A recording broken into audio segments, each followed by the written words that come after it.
Kat, are you seeing that screen that I already shared before, or do I need to reshare? You need to reshare. Yeah. Okay, right, sorry. All good. Wait a minute, because I'd move things around a bit. Share screen. So Karen's garden is over in Pascoe Vale in Melbourne, and it's honestly one of the most inspiring, productive gardens that I've ever seen. So I'm excited to just see a few more photos. That's high praise from Kat. All right, away you go. Thanks, Karen. So here's a little picture of me in my back garden, and thanks, Kat, for the welcome and the lovely chat, and really caring way that you've reached out to everybody, which is so lovely to hear. And yes, gardening is not only healing for the planet, but it's healing for us as well, as you know, long-term gardeners know. But you can feel it quite quickly. It's not something that you might have to, you know, your experience might take time, but we're always building up experience. We're always learning new things. And so, I mean, I learned something this morning already about citrus grafting. So, you know, we're always learning. And the exciting thing is that the benefits of gardening start straight away. So if you go out like Natasha's and start just putting some seeds in and watching them grow, you're going to get that excitement and that feedback from your plants and that interaction with nature straight away. So, you know, don't delay, get out there, guys, even if it is very, very cold. Or start something on your windowsill inside. Yeah, definitely start. It's a wonderful thing to do. So Kat wanted me to just explain a little bit about my garden in Pascoe Vale South. Now, just briefly, I'm coming to you this morning from Yorta country in northern or central or somewhere up there, Victoria, northeast of Shepparton, at Cosgrove, which apparently now, from the sense, evidently we're now 55 people in this area since I've moved here. So it's a small location. There were 54 before. So I'm enjoying being up here and having new garden challenges, but I wanted to share with you where I've been gardening for the last 30 or so years, where I've done most of my learning. And now that beautiful big bushy green tree in the right-hand side behind me in that photo is my avocado bacon tree. So it's a good metre or so taller than that. It gets every second year about 60 to 70 odd fruit. This year it only had about maybe a dozen or 20. So, you know, that's kind of an off year. And to the left of me, you can see a tamarillo, which at the moment is covered in fruit. There's a big thornless blackberry in the background too. And just to the left of the photo, to my right, there's a Cape gooseberry too. So I try and grow a big variety of things, and you can see behind my, to the right of the photo, behind my left shoulder, or the right side of the photo, there's I think it was celery going to seed actually, and there's feverfew flowers in the foreground. So this kind of exemplifies the kind of garden that I love, and that is I think much easier to grow. It's a food forest style garden. So this sort of sums up the garden somewhat for you to get some idea what I've been gardening and living in and eating from. So this is the front view of the house and the garden, with a big shady tree to help with keeping cool in summer. So it's over 30 years that I was living there, or that I've been living there. It's a food forest style garden. The block is about 600 square metres, not quite. There's currently around 200 edible and useful plants, including a bit more than maybe 40, maybe 50 Australian natives of various types that are used for food. I've got chickens in a deep litter composting system, which is very, it generates a lot of compost, let's say. I've had quails for eggs. So only since moving up to help look after my parents, I had to move my quails away. I've had to change quite a lot of things, but for years I've had chickens, quails, and I mean cats, queen quail, but or the queen of quails. But I've also enjoyed quails. They're lovely little birds. I had a garage roof garden, which is still there, although I've moved the beehive up here with me because I can't manage it. I can't go back and forth because of coronavirus, but I've had a beehive up there for years that produced about 50 kilos of honey a year out of one hive, and a vegetable and very productive strawberry garden up there. So things are fluid as well. Things change in the garden. So a few years ago I had lots of strawberries. Now, because strawberries don't last a really long time, I don't have strawberries up there. So, you know, things do change. But this was the basis of my garden for a long time. Aquaponics system, which is fish producing waste that then feeds it's a closed system, so then that feeds the herbs and other perennial plants that I had in there. I had things like peppermint that I harvested for tea, or chocolate mint, fish mint, which is a Vietnamese or an Asian style really pungent herb, other things as well, and also a nature strip garden. And that's been something that I've really enjoyed having in the last probably 7 or so years, something like that. Gives you a bit of an overview. So just about everything you see there is edible or useful. So I thought I'd just take you through, there's various ways of describing what's in the garden, but I thought I'd take you through what's in the garden in winter, which we're just coming out of now. So avocados, you can see down in the left-hand corner, still getting eggs, kiwis, because I've got a really old kiwi vine down the bottom, I'm sure you recognise those. Then in the middle, you've got some beautiful red tamarillos, which look like red eggs. They're really quite beautiful looking plants, or quite beautiful looking fruit, I should say.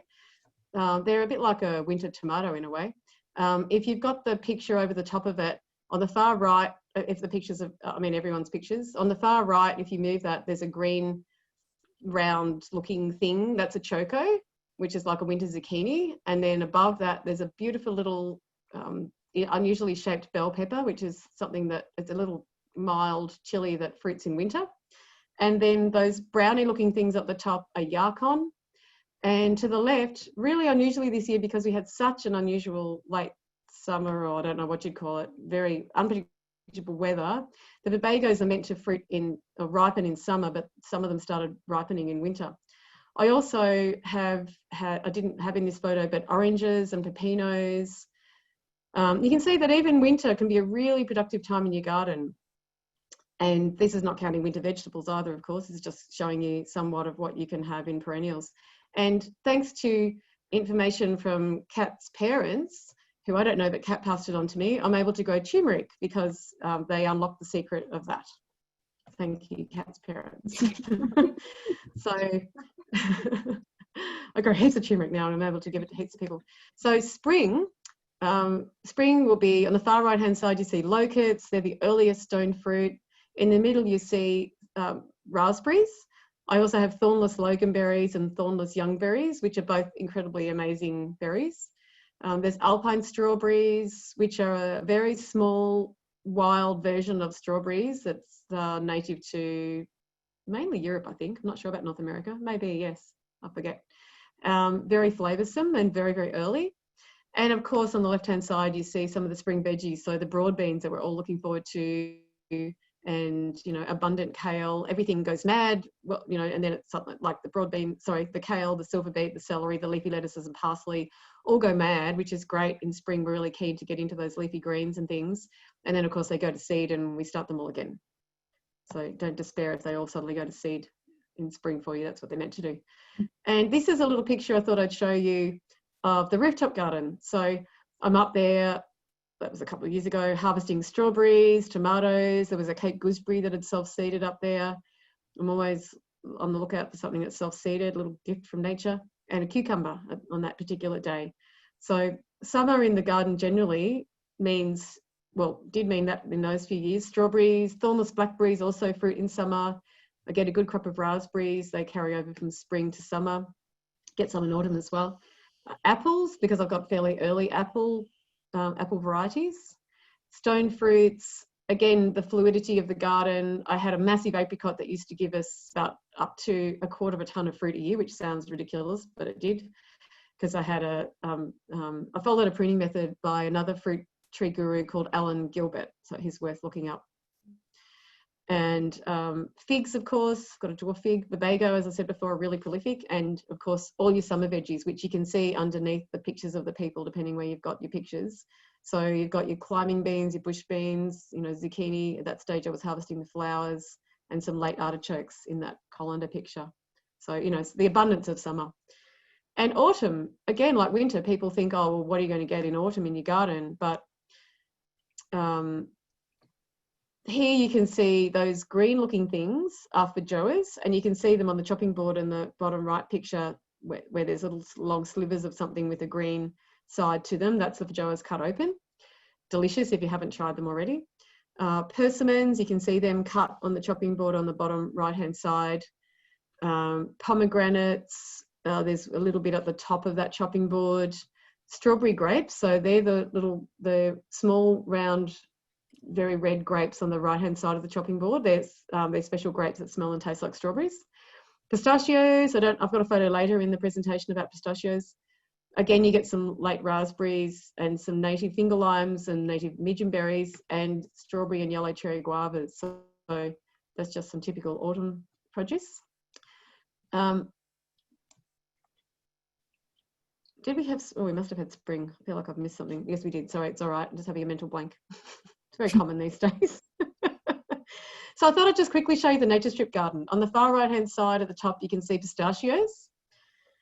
On the top left, you can see, that was not long before I left Melbourne in autumn, or before I started to relocate up here. So you can see lots of self-seeded lettuces, parsley and kale, a little bit of planted kale. The bottom left-hand side picture is early on in the nature strip days. So at that stage I had, again, heaps of kale and lots of coloured silver beet or coloured chard. And the bottom right-hand side shows some of the abundance of feijoas, which usually need to be shared because you just cannot possibly eat them all. So this garden's really great for interacting and sharing with my neighbourhood. And you can see that I use signs, and I find that they're a really good way of educating people. In a public space garden, you do need some sort of signs, I think. And there's just that difference that that location has a lot of exposure and wind.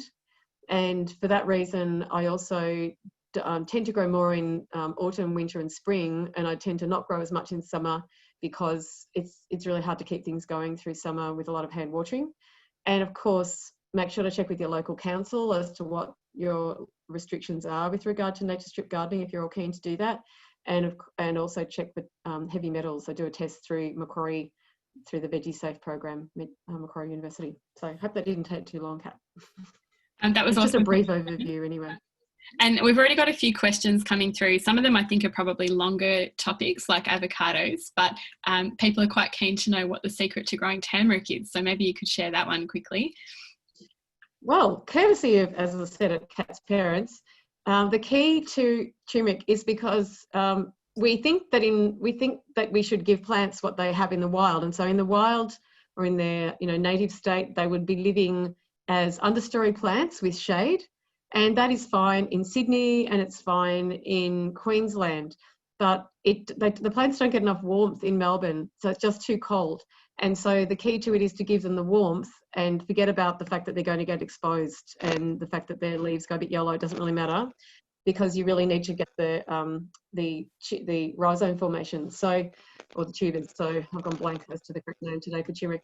So the key is to use big black plastic pots, and I've used all sorts of different sizes of those. The thing is just to get as much heat as possible onto those plastic pots. So I grew them up on the roof. I use big old recycled, like rectangular recycled containers, and I had a tomato in each of those with turmeric poked into the corners, just because I thought, oh well, there's a space there. And in other years I just used a really large pot that was maybe a 50 centimetre diameter plastic pot and planted my turmeric in that. So that's really the key. And don't forget to water, of course. You must water when you're exposing things to such heat, and just good rich soil or potting mix. And Renuka was wondering... and I should say harvest in autumn, because they will rot in winter in cold, wet conditions. So you must harvest them and keep them through, or you have to nurture them through autumn and winter somehow. Wow, that's a really your audio line, isn't it? Breaking up a little bit. That's really bad. Yeah. Sounds like the wind's getting into it. It does. So that probably answers Renuka's question about when you grow turmeric. And it's a spring plant. Is that right? Plant in spring and then harvest in autumn and keep alive through winter.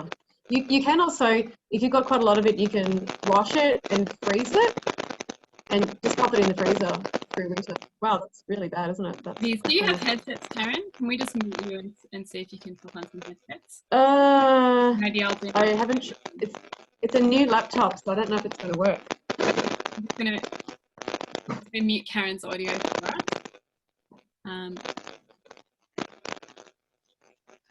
Oh no, it's actually, I think possibly someone else, Karen.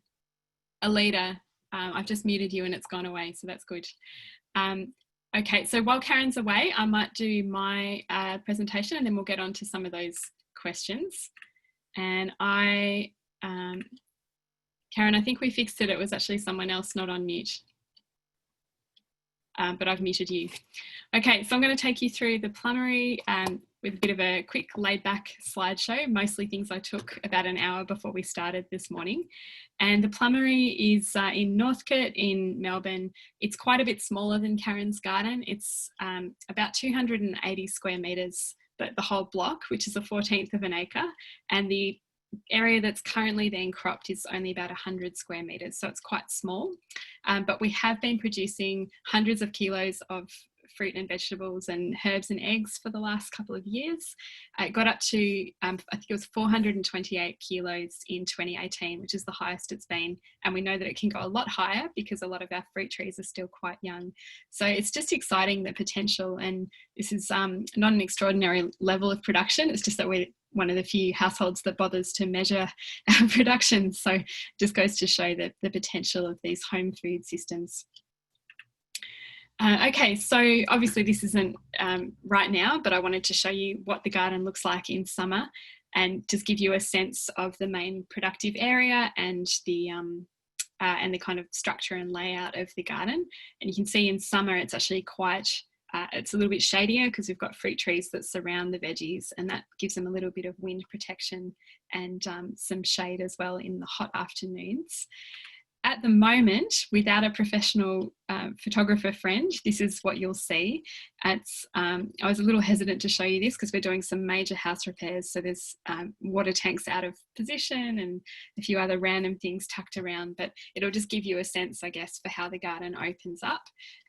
As well as using plants for food, we also use plants to create really comfortable microclimates for the house, which reduces the amount of, we don't have air conditioning, but the amount of fans or things that we need to do to keep comfortable.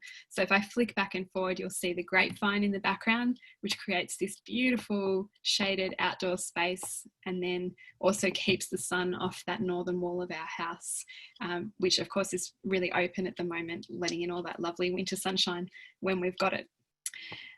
What else can you see here? You can see the veggies at the moment. I've let the peas take over one of our paths, which is okay because we just love those peas so much. You can see on this left-hand side bed that we've been gradually eating through the cabbages. So there's lots of gaps there now where we've pulled cabbages out. We've got a big cauliflower in this bed that we haven't picked, and we've picked about 4 or 5 of those already this year. You can see the stump of one down here if you can see my mouse. Underneath those cabbages I've been growing mustard greens, so I really try and pack in the productivity in my veggie patch where I can by stacking vegetables together that won't compete with each other. And mustard greens are a nice surprise because they seem to cope with a lot of shade relative to other vegetables. And then when we harvest a cauliflower and there's this big gap, the mustard greens then really fill out with all that new sunshine. So where we've harvested the cauliflowers, now we've got a crop of mustard that we're looking forward to. And mustard greens, if you're not familiar with them, they are quite peppery, kind of a wasabi heat, I guess. But when you cook them, all of that goes away. So they're actually just a really delicious flavoured cooking green. Or if you like the heat, you can slice it up and use them in salads and things mixed through some other milder leafy greens. Okay, so I'll move on. There's another shot of one of our veggie beds at the moment, taken early this morning when it was very cold, and just showing you again the way that we've stacked that veggie bed quite carefully. The long side of this bed is facing north, so for people starting gardening, hopefully you can see there's a bit of a gradient and the vegetables slope up towards the back to make the most of that sunshine and make sure that they don't shade each other out. And I'm mixing lots of things in this bed. I've got lettuces, I've got some mizuna, which is a really wonderful and much easier to grow alternative to lettuce. I'll pop that in the chat window if anyone wants to look that up. I've got some endive, which are the pointy plants. They're related to dandelions, quite a bitter green that we are fond of. And then behind them we've got kale, and then some more cauliflower and mustard. I've just seen Renuka's question about not overcrowding the veggie patch and how do novice gardeners make sure that we space them correctly, and it's a really good question. And I can see Karen's put in the answer. There are some veggies that are okay to plant closely and others really don't like that. So it is a learning process, which is which. When you're starting out, I'd say have a look at those seed packets or the seedling tags and follow the spacing that's on there. And that will absolutely give you the right size vegetables that you're looking for. Over time, you can start to play around with different combinations and see what you can get to grow without impacting on either plant. And like I said, the mustard greens have been a really nice surprise for me, and they don't seem to compete at all with the cauliflowers that I plant them under. So it is a little bit of trial and error, unfortunately, but stick with those seedling packet suggestions when you're getting started. Okay, I think I'll move on from that one. I was going to show you, it's a bit of a mess, but I was going to show you one of my beds that's got a really nice garlic crop in it, and it's got broad beans behind it that are just starting to set pods now. And all the stuff that you can see in there is just to discourage my cat from jumping in and destroying the whole crop. But this year I've also been trying growing garlic in pots where I had capsicums growing all through the summer. So making the most of a small space, it's about working out when does one crop end and what can I grow in the meantime before I need to put that crop in again. And it seems like capsicums and garlic are on exactly the opposite cycles in terms of which months they need to be growing. So really stoked that the garlic's gone to a really good full size in there, and I'll probably free up that bed space in the future and just be growing the garlic in pots. Okay. This is an older picture, but just to give you some idea of the things that we're harvesting through the winter. And like Karen said, we're just extraordinarily lucky in Melbourne that we can really pick fresh produce at any time of year in our gardens. So through the winter, I'm not obviously growing things like tomatoes or zucchini, but we have some really lovely winter foods like sweet winter carrots and kale and daikon radishes and peas. And those fruit in the photograph there are cherry guavas, which are a particular favourite of mine that crop in early winter. More recently, in the last week or so, I've been doing some pruning and just trying to beat the new flash of growth, which is about to start. And this is one of my citrus trees, and it's a mandarin that we've espaliered or pruned flat along the fence. I've just got some audio again. Later, I'm just going to mute you because it seems to be coming from you. Sorry about that. So the citrus tree that you can see here has been, going back, it's been pruned actually with hedge clippers because citrus are one of the few trees that don't seem to mind quite a rough prune. And Ian Tolley, who we were mentioning early before we started our session today, recommends hedge clippers. So that's what I've done. And this tree is actually multi-grafted. If you look right down the bottom, you'll see it's got 2 trunks, and each of those trunks is a different variety, which is so helpful in small gardens because we've got one that crops early in winter and we've got one that crops late in winter. So rather than having a tree that's cropping all at once and that's too many mandarins for our house to get through, we've got this really nice spread of them throughout the season. And you can see a couple that I haven't picked yet just in this right hand corner up here. The other thing in this photo that I guess is helpful to point out is the star pickets that we've got here. And one of the lessons I learned the hard way with fruit trees is it's so helpful when they're young to shape them and put the effort into fixing the branches in the positions that you want them. Because it's much easier to keep a small fruit tree in the right shape when you've set that shape than it is to try and get a large unruly tree back down to the size and the shape that you want later. So with these star pickets, we're actually tying back these branches and spreading the tree out, which increases the sunlight that they can capture and hence the crop, and just means that there'll be a really lovely 2-dimensional fruit tree rather than a giant 3-dimensional one that gets in our way in a small garden. Okay, I've also been really brave this year and I actually took out a couple of fruit trees, which, as Karen and I were saying earlier, is just it's a difficult choice to make, but it is actually really worthwhile in a small space. So in this bed, I had a plum tree for many years, but we have another plum tree that gives us about 30 kilos every year. And we're just so sick of eating plums by the time that one's finished that the thought of getting through another tree worth of plums is just not such a fun idea. So this year I've actually taken that plum tree out and I've put in an apricot tree and a nectarine. And this is a concept called multi-planting, where you plant 2 trees where you would normally put 1 tree, and you put them about, say, 50 centimetres apart. And then when they grow, you actually train the branches to look like the canopy of 1 tree. So you end up with 2 different kinds of fruit in the one space. Or you could have an early ripening plum and a late ripening plum, or you could also graft different varieties of apricots onto the same apricot tree. So you've got early, mid and late ripening apricots, for example. So you can have a lot of fun with fruit trees, and it's really worth thinking about what you need and when you need it, and what you enjoy and how much is too much and how much is just enough.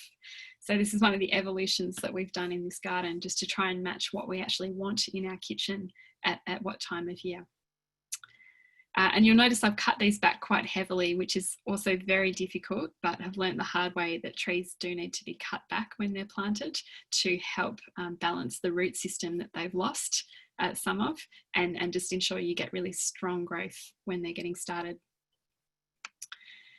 And coming towards the end of the photos, I had to show you, this is my seed raising setup, and I've got all my tomato seedlings up and they're looking good.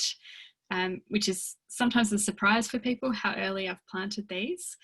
But from previous experience, if you plant tomato seeds in mid to late July, then you will have the seedlings at a good size ready to be planted into the beds when your soil is warm in early September or mid-September. And that's for gardeners who are in the warm inner city suburbs in Melbourne. I don't necessarily recommend that for people who are outside of the built-up area, because it's still probably a little bit too cold for you. But for me in Northcote, and if you're in a really built-up city suburb, you can definitely pop your seeds in now for tomatoes. I would recommend keeping them inside until they germinate. And then they're a bit tougher than we think, actually. They can then probably go outside. And I take them out for little excursions in the sunshine during the day, and I bring them back under cover so they're a little bit more sheltered at night. So that's how I get my tomatoes up early, and it means that we have about a month of extra tomatoes cropping than most other people, just because we got them in and up and at a good size early. And the last slide I had to show you was, I guess, just our pantry. We do a lot of preserving of our produce to help even out the year and make sure we've always got something yummy to eat. And I just wanted to show you this as a nice sort of happy photo of something that you can enjoy when it's warm indoors while you're waiting for those spring crops to mature outside. Okay, so that was me and my garden, the plummery. And I saw a flurry of questions, so I guess we'll go right back. I saw, Karen, you responded to some of them. But right early on, we had some questions. There was one quick one, Karen, about, was your chili a bishop's hat pepper? Hopefully that's a quick one. You're on mute, Karen. I'm just trying to unmute. I'm sorry. Bishop's crown is another name for it. Okay, so typing a lost answer for someone. Can you hear that? Yes, great. Can you hear that? Yes, we can. Okay. Yeah, bishop's crown is another name. Someone asked about chilicati. I'm attempting to get through all the questions. They're pretty Renuka. That's okay. That's what we're here now for, Karen. Let's go through some of the questions that have been asked, and you tell me if you've already answered them. Steph asked about whether you have a dwarf fig. You have a dwarf fig. Do you have a special dwarf fig variety, or have you pruned it to be small? I tried the pruning to remain small, but it wasn't good enough, and it didn't keep small enough, and it wasn't productive enough. And I bought a dwarf brown fig, which is the only variety available, and I planted a tiny little plant that was maybe 1 metre tall, and it had about a dozen fruit within 12 months. So yeah, it's a really productive variety that stays really compact. I mean, I've only had it for a couple of years, but I've been incredibly impressed with it so far. Whereas my other tree, I was trying to keep small, and it was meters tall and had less fruit than that in years. So yeah, dwarf brown fig, best. And Meg asked a while ago, how do you control the birds from getting into the veggie patch and fruit trees? There's quite a few different ways, Meg, and if anyone out there wants to chip in, you can add these as comments as well in the chat window. For me, there's a couple of things. One of them is I've got a really lovely collection of lots of chicken wire and random cages and things that I found in hard rubbish. And when my seedlings are small and there's lots of mulch around that birds love to scratch in, they usually get a cage over the top of them until they're filling up that space. And I've also got some nets around that are helpful as well. And we have a cat that patrols our food garden for rodents, and that tends to keep the birds away as well. When there's a cat lying in a fruit tree like a panther swinging its limbs in the breeze, the birds are less keen. So we're quite lucky we don't have to do as much netting as we used to around here. I've also suggested, Amanda Paul, I also suggested brassica because they had brassica problems, and so the chicken wire is good to keep some pests away, like possums or rats, because the bees can still come in and pollinate. But with brassicas, for instance, where the cabbage moth is an issue, and that is a massive issue, and a few people had mentioned that. And so I've suggested the brassica, covering them with fine mesh covers, and I've got some really good videos of using them up here with the mesh type fabric, and it shows the thickness of the mesh, and there's a whole lot on Karen Sutherland on YouTube, so you can, that's a good YouTube, if you want to check some videos later to have a look at it. So there's lots of protection there about protecting the base of small seedlings with plastic pots cut off. I've got a whole lot of different protection bits, so yeah. There was a question from Eleanor about how her cabbages haven't formed heads yet, and she says they're packed closely together. Would you say that's the reason, or perhaps it's a lack of water? I would say my lessons with cabbages, Eleanor, are that they do need the right amount of space, but I have got cabbages forming good heads when they're only about 30 or 40 centimetres apart. That will depend a little bit on the variety, but that should be a decent spacing. With cabbages, though, they do need a lot of nitrogen, so quite a rich soil, and they definitely need full sun to form heads. And when I got that wrong in the past, I got collards, I guess you'd call them, but no headed cabbages. But know that they're still, of course, very edible, even when they haven't formed heads. So you just treat them like a kale, or a collard is the American popular vegetable, and you can still eat that crop and try a few things differently next time. And it could be a lack of water as well, but usually I found those other things are more significant for the cabbages. All those things that Kat has said, I'd also add in the timing, and I'd also add the timing as far as if you put them in too late, then they might have with timing and weather. So if the temperature had altered drastically, and then maybe they dried out one day, which ties into the water. So it's like that dance, or that combination of temperature versus moisture as well. So, and that also can be influenced by having seedlings that weren't good in the first place. So you might have had seedlings that were already going to seed, and so then they're never going to get enough root system in, and never going to grow well enough to grow ahead. So they're not beginner vegetables. I would really say kale, unless you're really set on cabbages, kale are just a much easier alternative to growing cabbage. That's my suggestion anyway. Yeah, 100% agree. It's lovely getting your depth of experience as well, Karen. It's great picking up some tips. There was a question from Krista that I might send to you about, it says finger lime, I think it's finger limes. So that's a native citrus for anyone who doesn't know them. So how do you prune it? Does it need sun or shade? And have had a lot of flowers but not much fruit. Any tips there, Karen? So I did attempt to answer some of that. So I've put, hi Krista, the citrus advice Kat is giving, you were talking about citrus at that particular time. And also I've said that is also good for native lime trees of any sort. Remember to eat, whether it's a finger lime or a cross. Remember to feed all citrus, native or not, every 2 months in the growing season with a good organic citrus food, always watching before and after watering. they need, like all citrus, a lot of water, but make sure it's well-drained soil. Native citrus do cope with shade, so they will flower and fruit in semi-shade. That's not an issue. What was the other question part? Sorry, I'm at the answer, not the question. Sorry, Kat. Lots of flowers and not much fruit. Yeah. Maybe. Well, is it very young though? Has it had enough? I mean, flowers can fail to form fruit just because the plant's very young.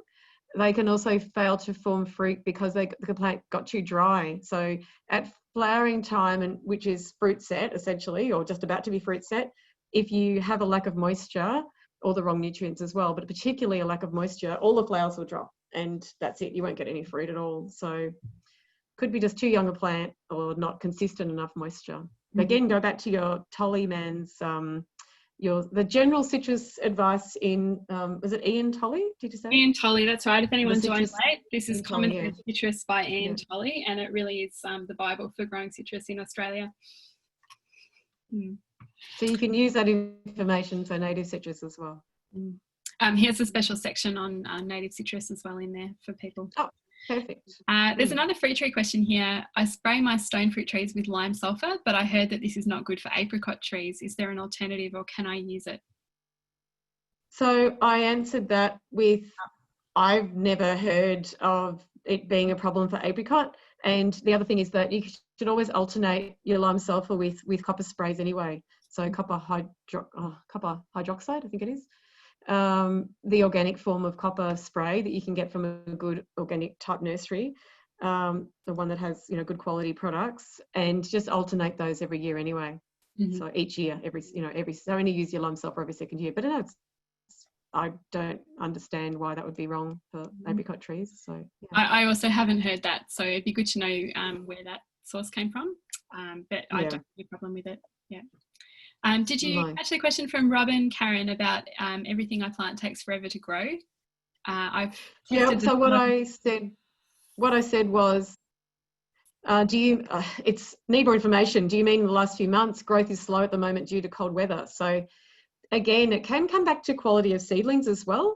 And if especially novice gardeners don't know how to, if you don't know how to prepare your soil really, really, really well for annual vegetable growing, and B, if you don't know how to pick your seedlings so that they're of a really high quality when you're planting them, that can make a big difference. So they do require, a careful attention to detail. Fruit trees are much easier. Also, I'd say a bit of formative stuff and off they go. At this time of year, Robin, if there's not much sun on your veggie patch, then things will be extraordinarily slow. So sometimes choosing the position, if you can, in a more sunny spot can help. I know it's not always a choice that you have, but it's a dramatic difference between a bed that gets a full open sun and lots of sky and a bed that has partial shade at this time of year. Now I'm trying to keep up with questions. I just read Robin's question, and she says, I've dug in lots of compost. Well, compost is just not enough. So the basic preparation, and this is not going into the extreme preparation you need for a lot of plants like tomatoes, for instance, that need more than this. But your basic preparation is over the surface of your soil, and your soil has to be good in the first place, is to put 50 ml of compost, well-rotted good organic compost, and 25 ml of well-rotted cow manure, for instance. So mix all of that through, and if your soil has a lot of clay, then you need to also add gypsum at the rate of 1 to 2 kilos per square metre. And that's the basic, that's the beginning. So if she hasn't added compost, then she's probably she might be adding organic matter but not nutrients. So nutrients are just part of the equation. You must have that as well. So I just didn't realise that before when I read that question, and that's something I've just thought of. So I'll often more preparation, I think. I'll often put in about a handful per square metre of blood and bone or poultry manure or some kind of other organic pelletised fertiliser per square metre, so that you get a bit of a boost of nutrients alongside that compost. So just building on what Karen's saying there. And these things, they're a little bit different in every garden, but if you just start off with something like that and then adjust it over time based on what you can see, you can work out a bit of a recipe that works well for you. I'm just trying to catch up and not go over any questions that Karen's already covered, so apologies if I've accidentally skipped a couple. Frank has asked me, What month is the best time to pick my Valencia oranges to eat? Do you know about Valencia specifically, Karen? Valencias are a summer orange, but having said that, the oranges seem to fruit and ripen all over the place when they're not necessarily meant to. And I would speculate that's because of the crazy seasons that we get. I mean, there's been things flowering almost continuously or off and on continuously for the last 12 months. A plant, you know, some plants I've been watching up here, and they're not meant to flower. They're meant to flower once and that's it. So, you know, we've had some really crazy weather and things are not unaffected. And so Valencias are meant to ripen in summer, but it does then depend on your soil, on how much sun they're getting, all you know, those sort of microclimate factors. And so the best way to, I mean, once the fruit starts falling off the tree, I've got a Valencia in Melbourne that I was picking just before I left to come here. Well, I mean, it's not meant to ripen until summer, but I've been eating them and they've been delicious. And they were just falling off the tree, and that is an indication that they're ready to pick. If you want to harvest a bit earlier to check, then you can just take one off and cut it open and taste it. If it's still too sour, then leave it a bit longer. That's the best way to find out. If you've only got half a dozen fruit, that's a bit difficult, but you know, that's a way of checking out. So checking it out.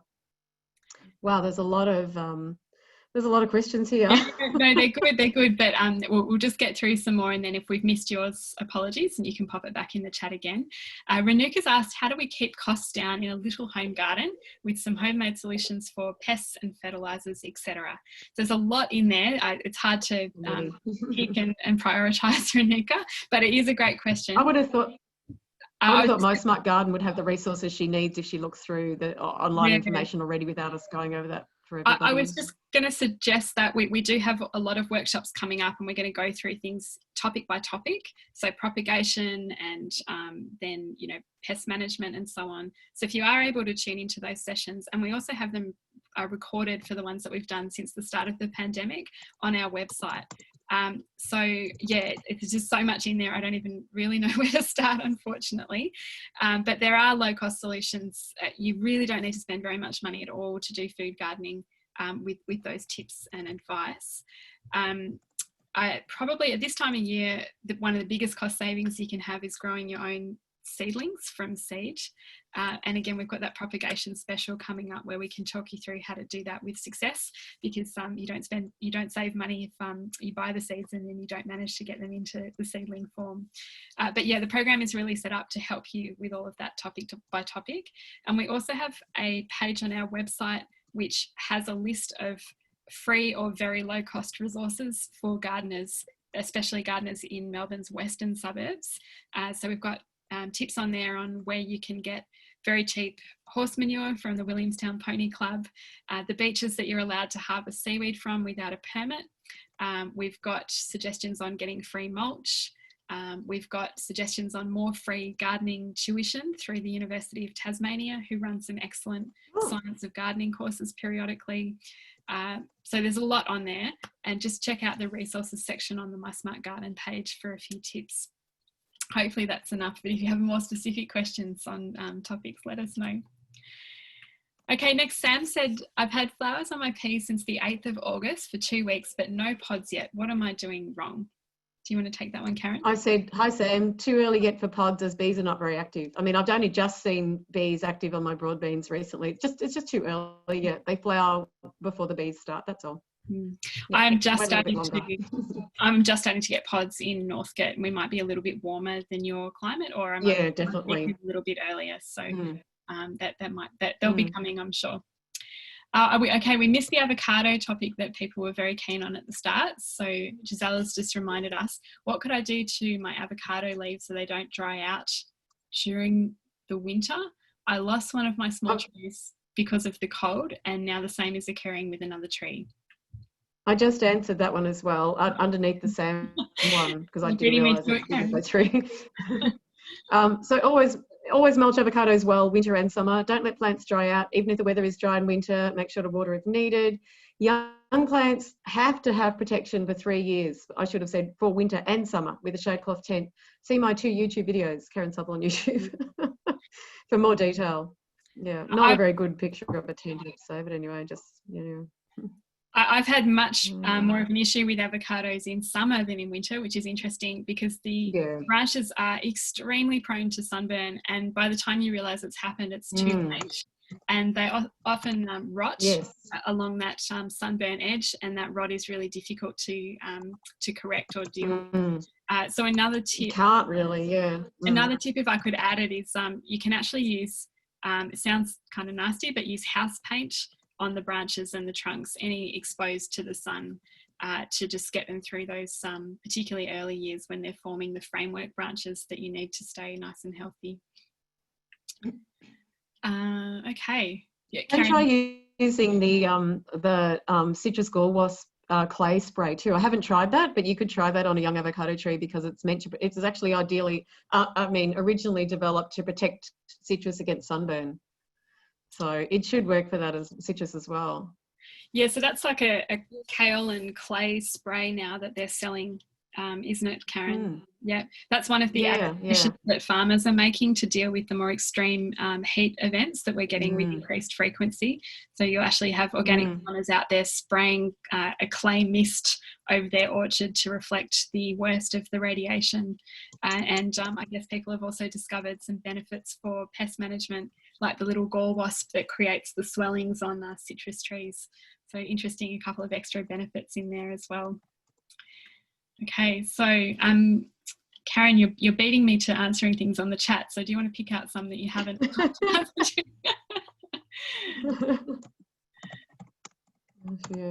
Oh, go ahead. There's probably some I've missed. Probably some back at the beginning that I've missed more because I'm not scrolling I think up very high. We might get people to pop them back in the bottom of the chat if we miss them from earlier, so we don't get too far behind. Okay, Sam's saying, I've had no luck with carrots. I'm sowing direct from seeds, both hybrids and heirloom. Good loamy soil, enough water, but they don't sprout. Okay, so I can offer you some tips, Sam. I had exactly the same issues when I started growing carrots. Firstly, I'm really glad to see that you're growing them directly from seed in the bed because, in my opinion, nobody should be allowed to sell seedling punnets of carrots. If you want a nice straight carrot root, there's just no way that you'll get one if the roots have been matted in a clump and you've ripped them all apart trying to plant them. So that's the first thing to get right. Now, the next thing is carrot seed need really consistent moisture, and they also prefer a really consistent temperature when they're germinating. And because they're very fine seed, we need to plant them quite close to the surface. There's a rule of thumb for all the newbie gardeners out there that you plant a seed about double its width. That's how deep you should plant it in the ground. And the logic there is that the seed has a little package of energy that's enough to get the seed out and leaves up, and then it can start receiving energy from the sun. But if the energy, the little lunch packet, if you like, runs out before they've got their solar panels out, then you'll have trouble. So a lot of people have this temptation to bury fine seeds too deeply. That's one thing to think about.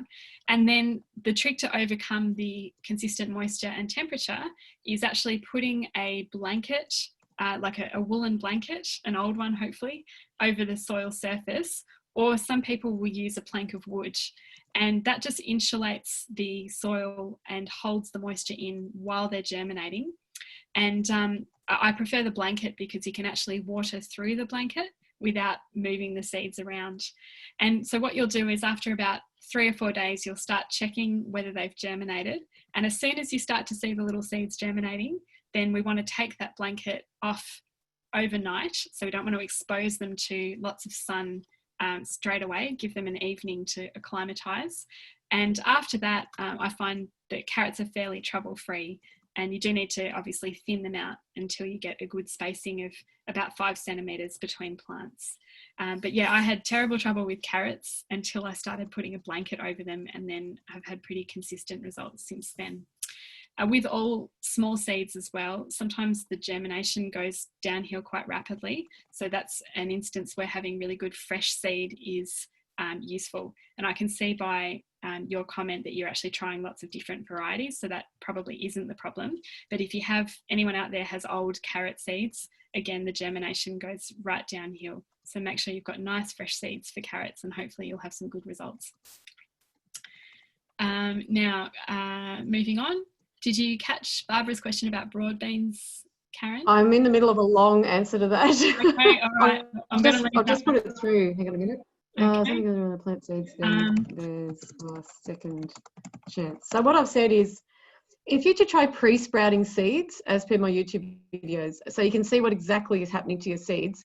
I do find my broad bean seeds germinate at different times, not all together, which I think is a result of being open pollinated. So there's very varied genetic material. I don't think that's a bad thing, because if I put a whole lot of plant seed in and then something happened weather-wise, or some animal came through and dug them up at that particular stage when they were, like you're talking about with the carrot, they've got, no, carrots, you know, their carrots, of course, are much more on a knife edge of not wanting to be interrupted during their germination period. Broad beans are a bit tougher, but if something goes wrong at that time, then there's a second chance with the ones that haven't germinated. So, and also because I'm not, the other thing I didn't add in is I don't treat anything, the commercial seeds are treated with fungicides, and so there's no chance of seed ever rotting in the soil. And so there is a chance of, you know, there is a chance that some of them rotted. But with pre-sprouting, you can see if one gets a bit of mold in it, and I take it out and I just wash it and put it back in again. And so I avert the problem before it happens. So we'll solve the problem quickly. So hopefully that helps, Barbara. That's interesting. And we have a question from Maria. Is it too late to prune back as much as I did the nectarine and cherry trees that she's planted 3 weeks ago? So remembering that I pruned my freshly planted trees back to about a foot high, just to start off their framework branches. Maria, I don't know if they've actually started growing yet. Some fruit trees have already started shooting, and some are still dormant. If they're still dormant, then I'd say absolutely you can.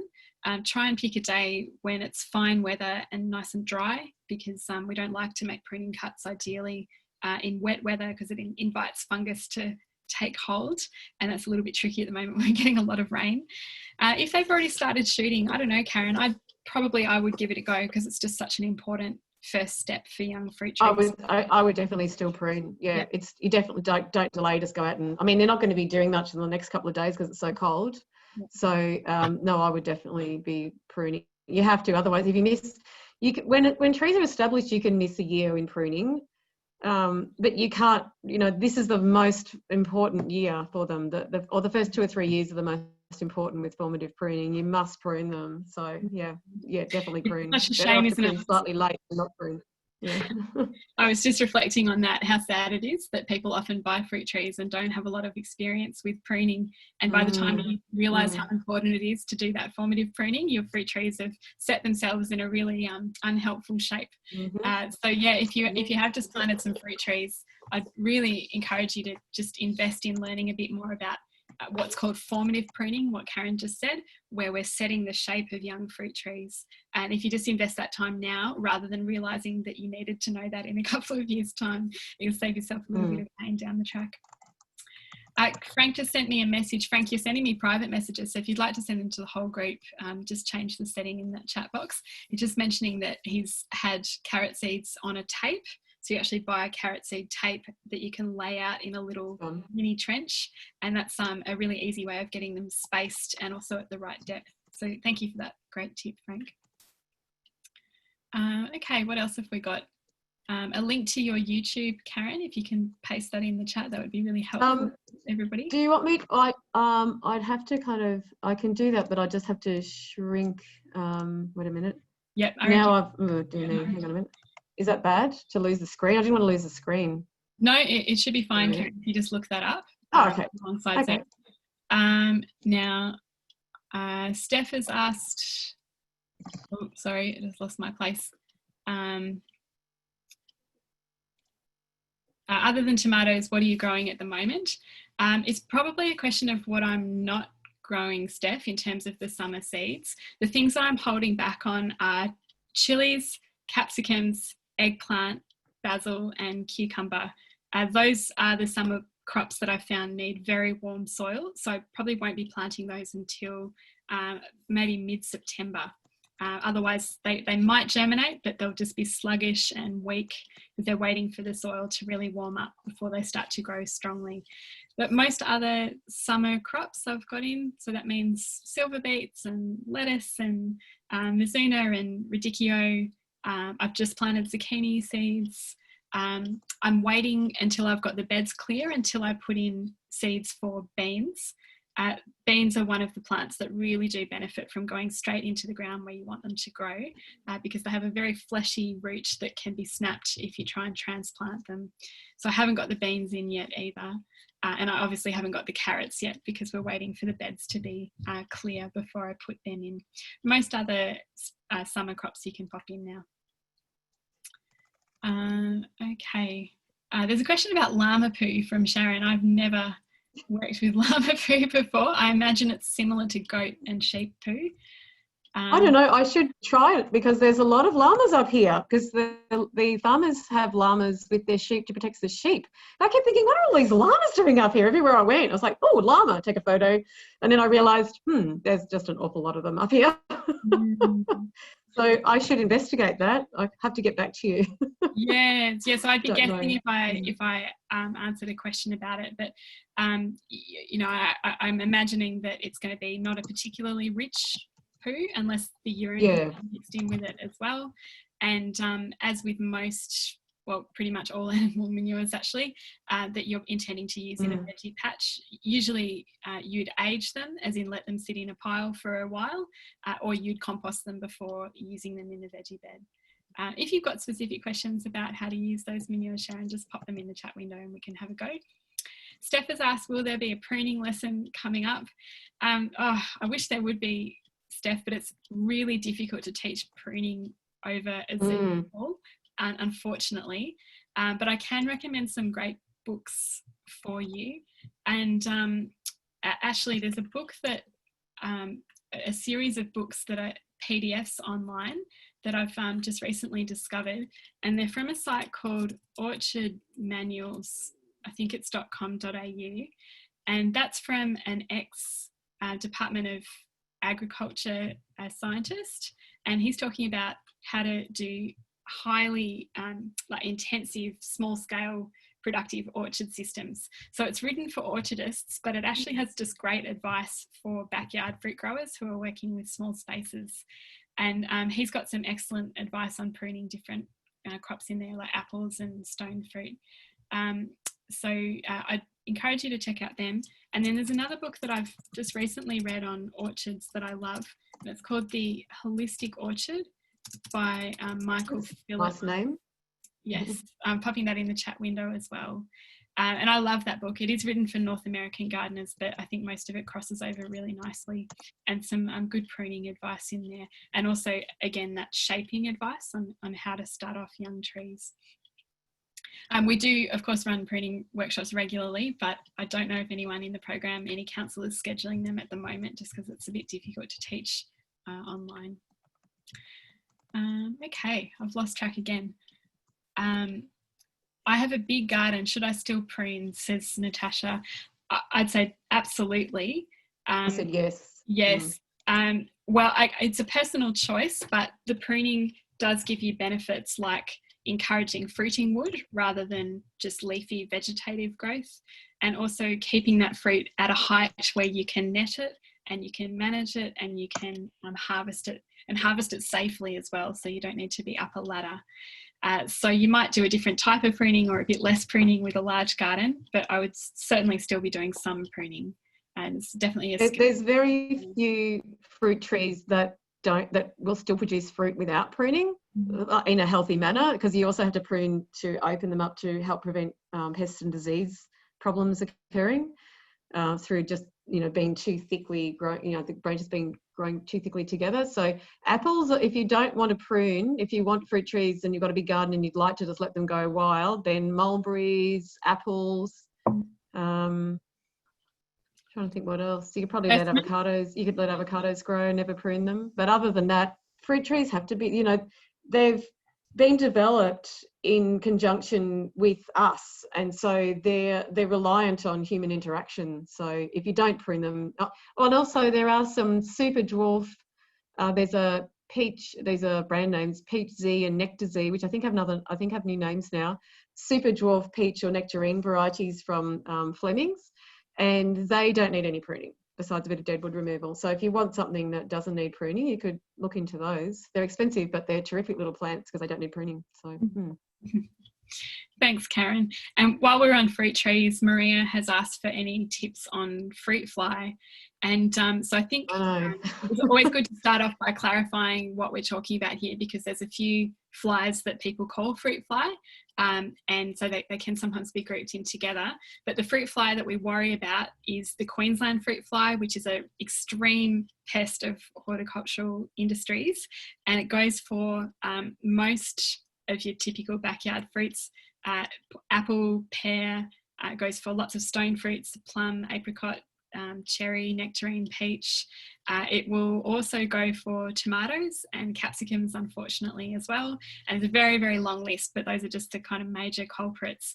And I had it show up for the first time this year on my feijoa, which is deeply disappointing. It really hasn't been in Melbourne until quite recently, but it's very much, unfortunately, here and getting established. It used to be a pest that you would report if it showed up, but my understanding now is that there are 2 protected horticultural zones where they've got lots of orchards, for example.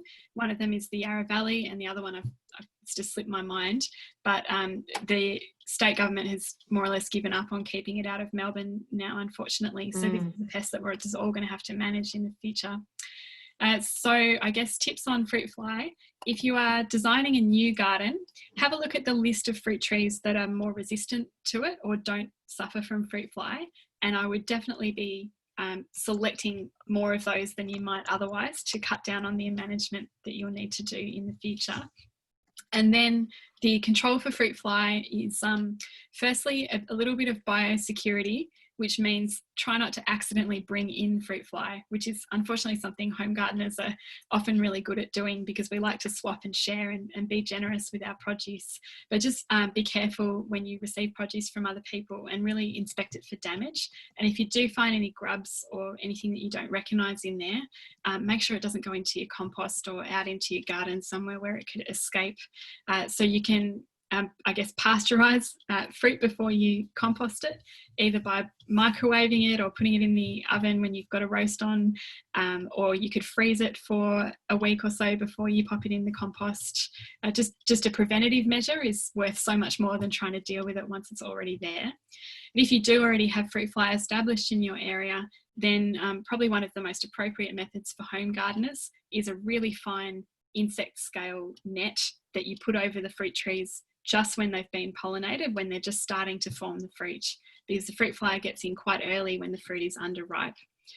So it's a fairly foolproof method if you can get a net over your trees, and if you can buy a net that's the really fine grade net, so more so than you would need for possums or birds.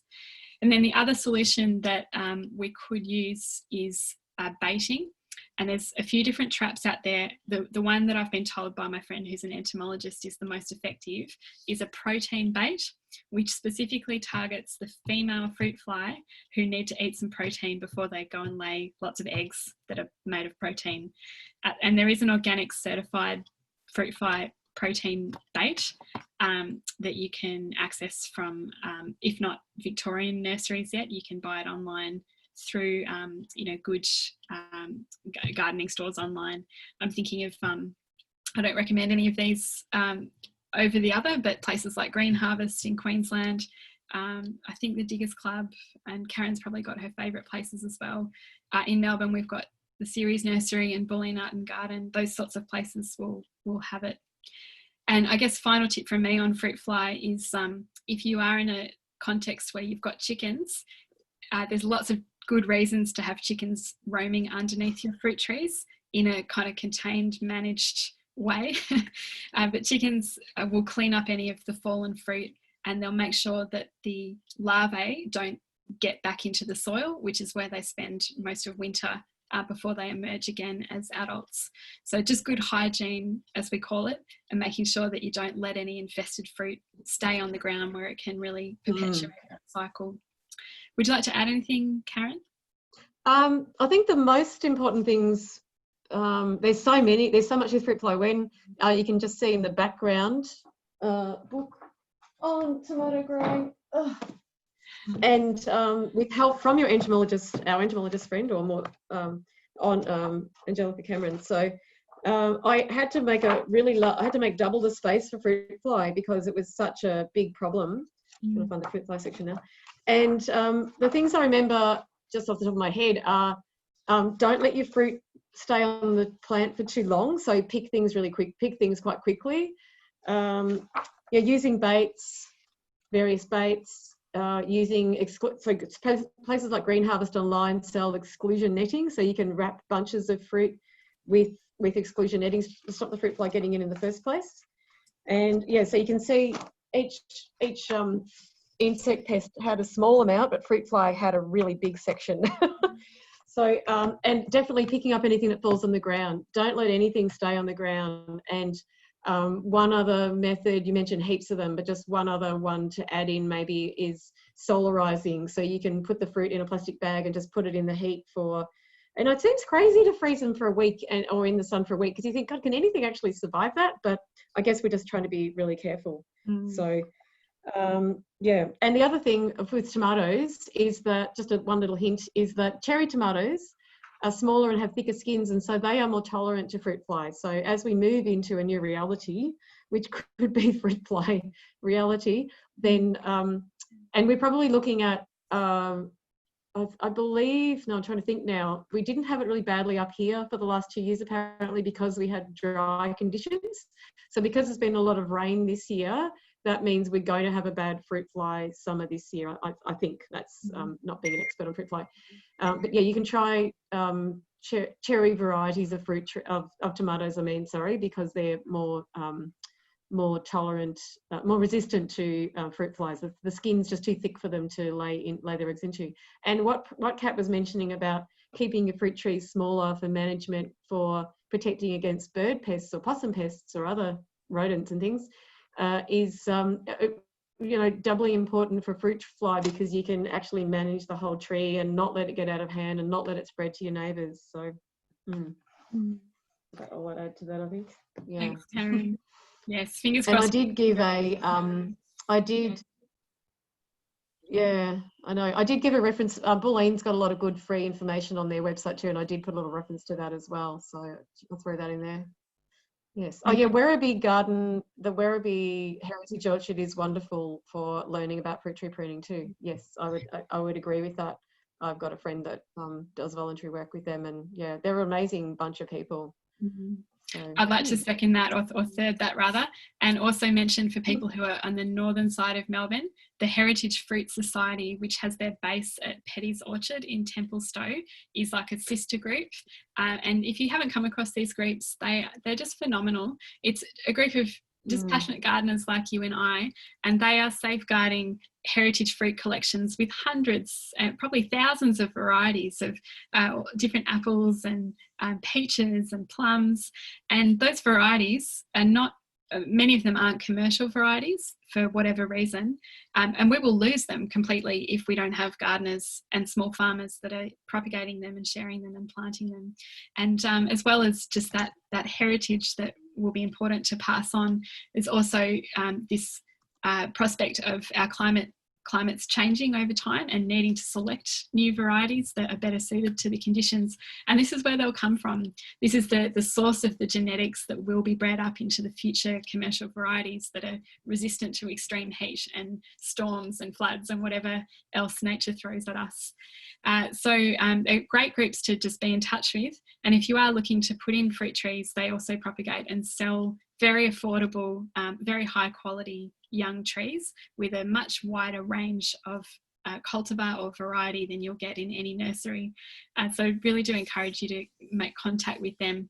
And just back to the point of the question around learning pruning, I know that both of those groups run regular, I think weekly, opportunities for volunteers to come into the orchard and prune alongside experienced orchardists and learn about the management that they're doing. So it really is an awesome opportunity for you, and also great groups to support as well.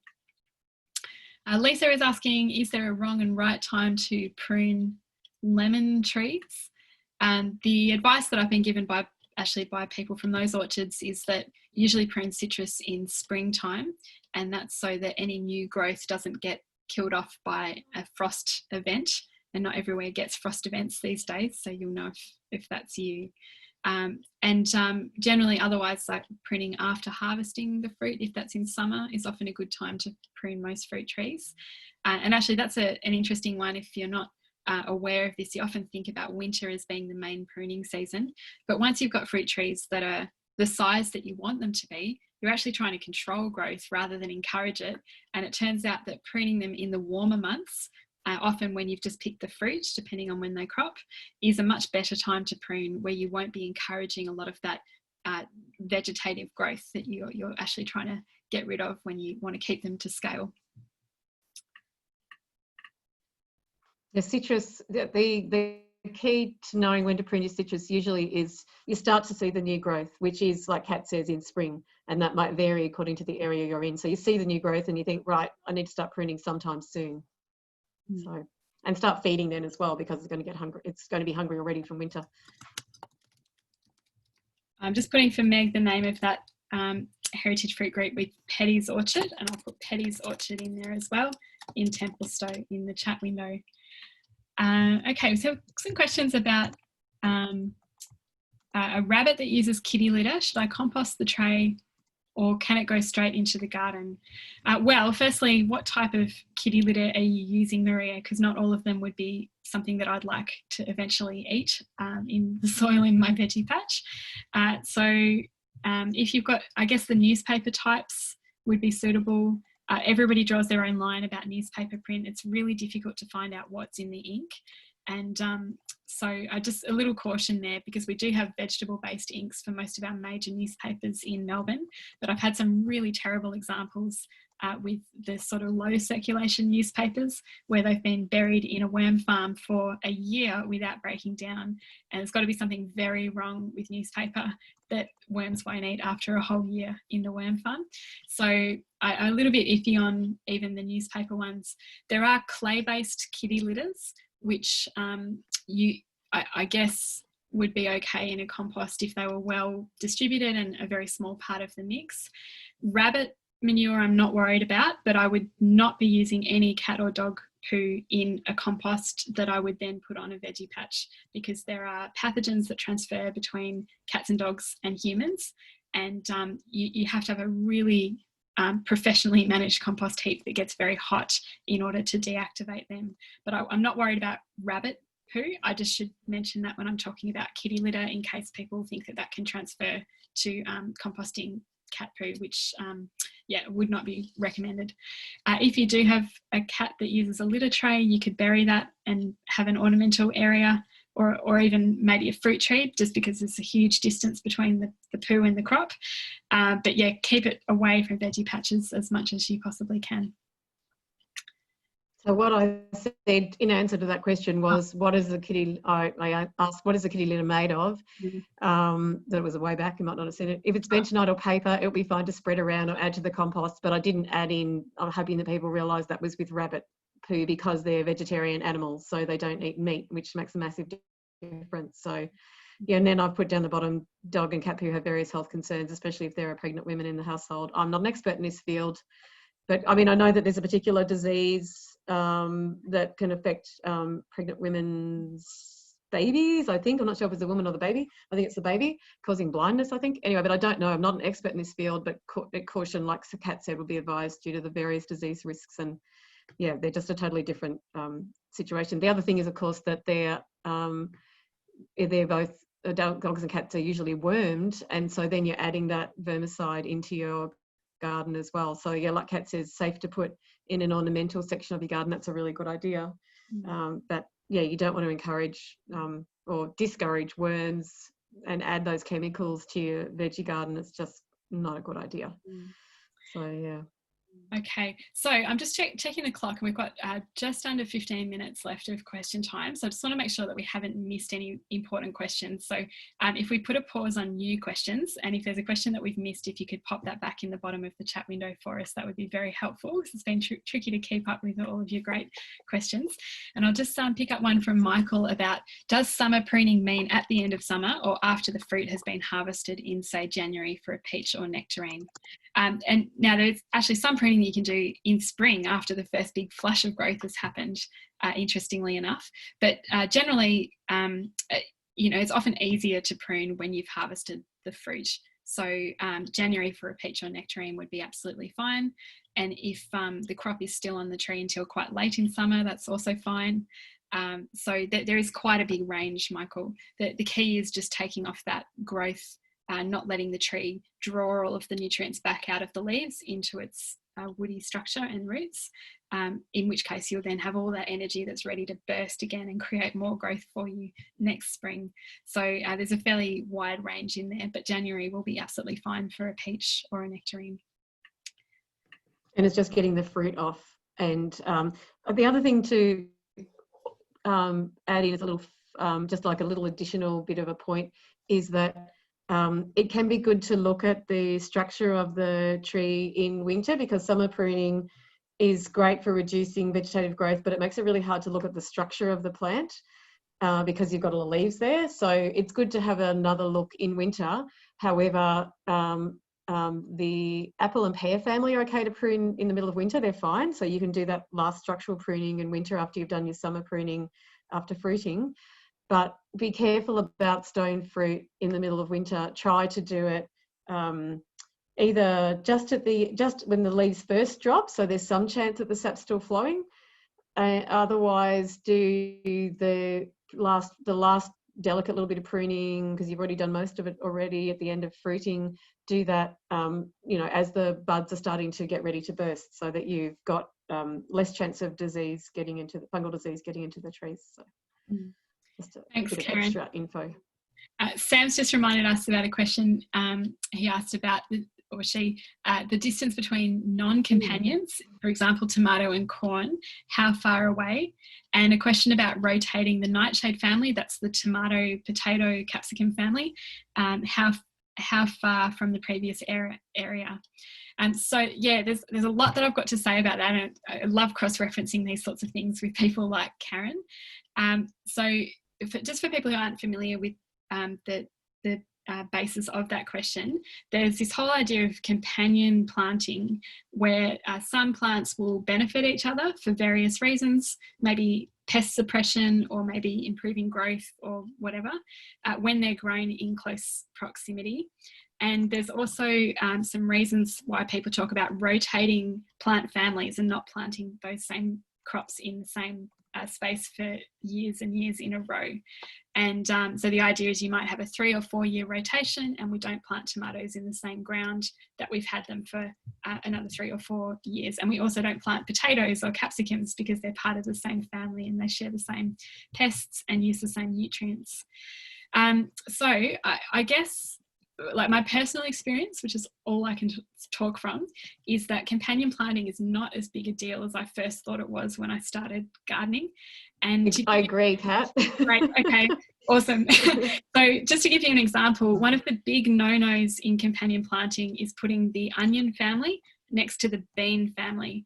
And the logic that you get behind that, and it is really good to try and understand where that advice comes from and what is the specific relationship that is being encouraged or discouraged.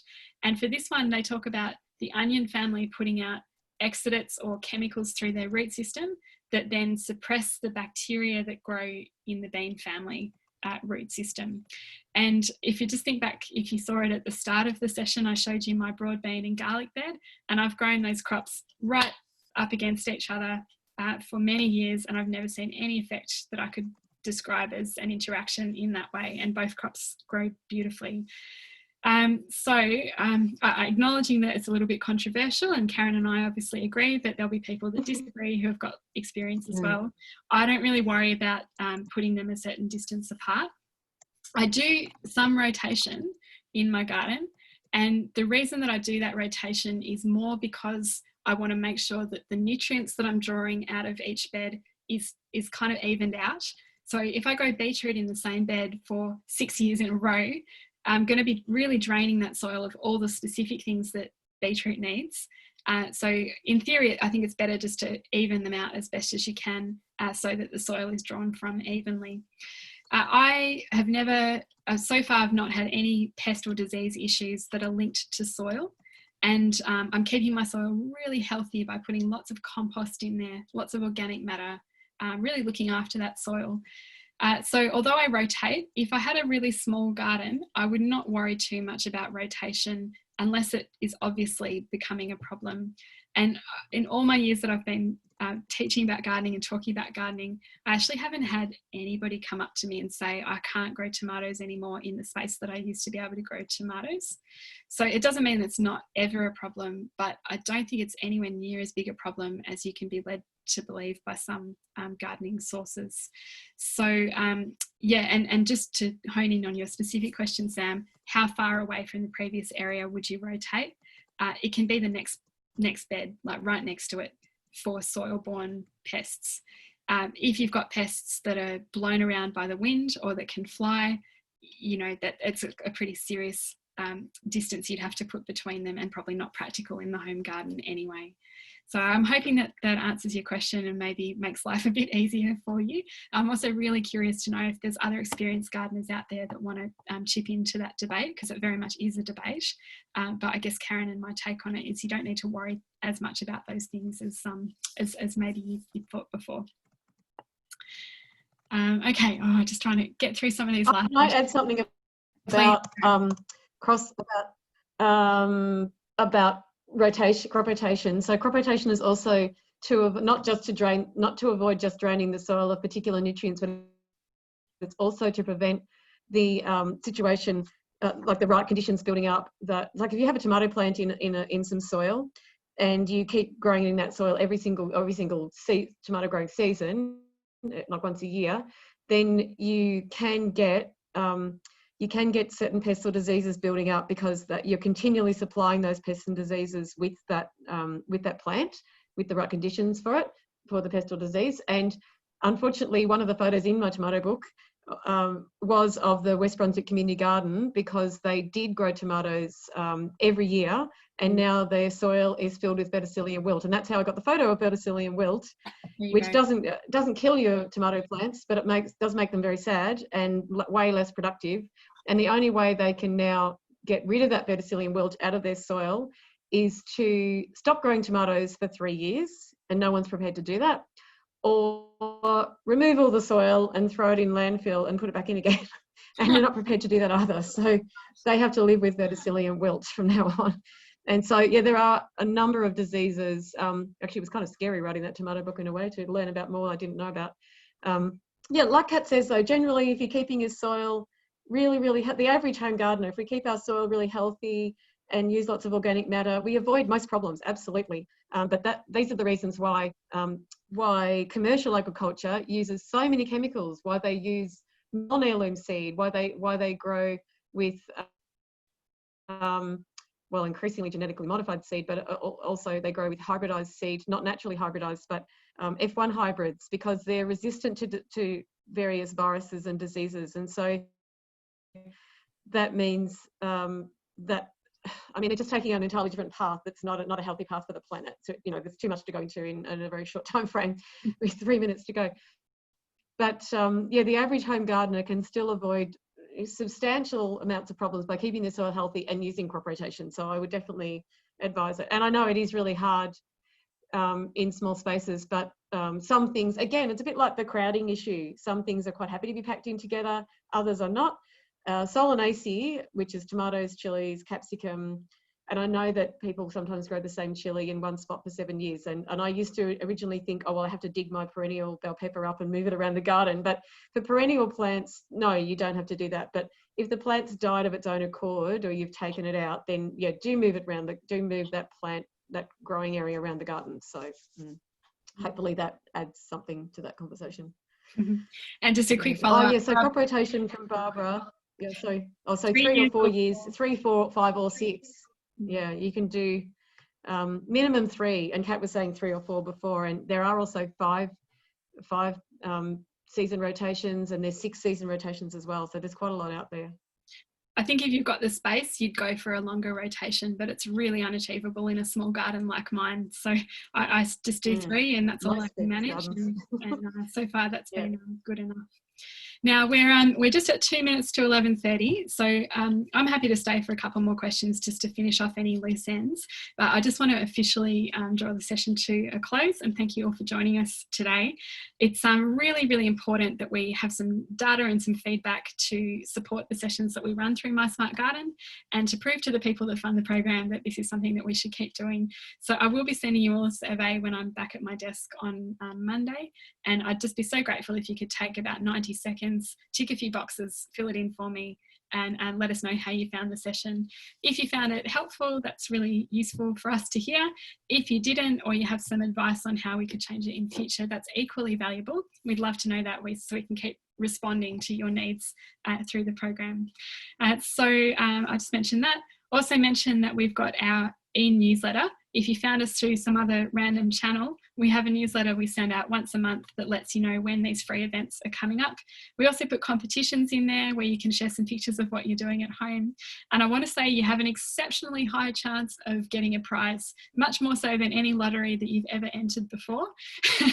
So please don't hold back. We'd love to be able to send you a nice nursery voucher or something like that, and also share the tips that you're developing in your own gardens with some of our community. And finally, I'll just thank Karen, who has got that tomato book in the background. I don't know if we actually properly acknowledged it, but Karen wrote that book with a couple of other extremely experienced gardeners, and it's a beauty. And yeah, so along with that book and her YouTube channel, there's a wealth of information there that you can access after this session. I just want to thank Karen so much for generously sharing all of her expertise and tips and advice with us. Thanks, Kat, you too, for sharing so much. Yeah, I've learned at least 2 or 3 things, and it's only, that's like one thing an hour, so it's pretty good rate. We should do this more often, Karen. And in fact, that's a nice segue, because I have booked in another Q&A session, not with Karen, but with another experienced Melbourne gardener, Maria Varela, and she'll be in November for a similar session. So yeah, we wish you all the best in the meantime. We've got more events coming up on understanding soil health and propagation, and lots of other ones through the other councils as well. And then we just invite you to come back and chat to us in November, and we'll check in and see how everyone's going. So on that note, I'm going to just officially wrap up, and I'm going to also stop the recording, and I will just stay for another 10 or 15 if there's other questions that we didn't quite get to, just to make sure that we cover off on everything that you need to know right now. Thank you, Kat. Other than that, thanks everyone. It's lovely to just chat gardens with you and be distracted from all the world events that are going on right now.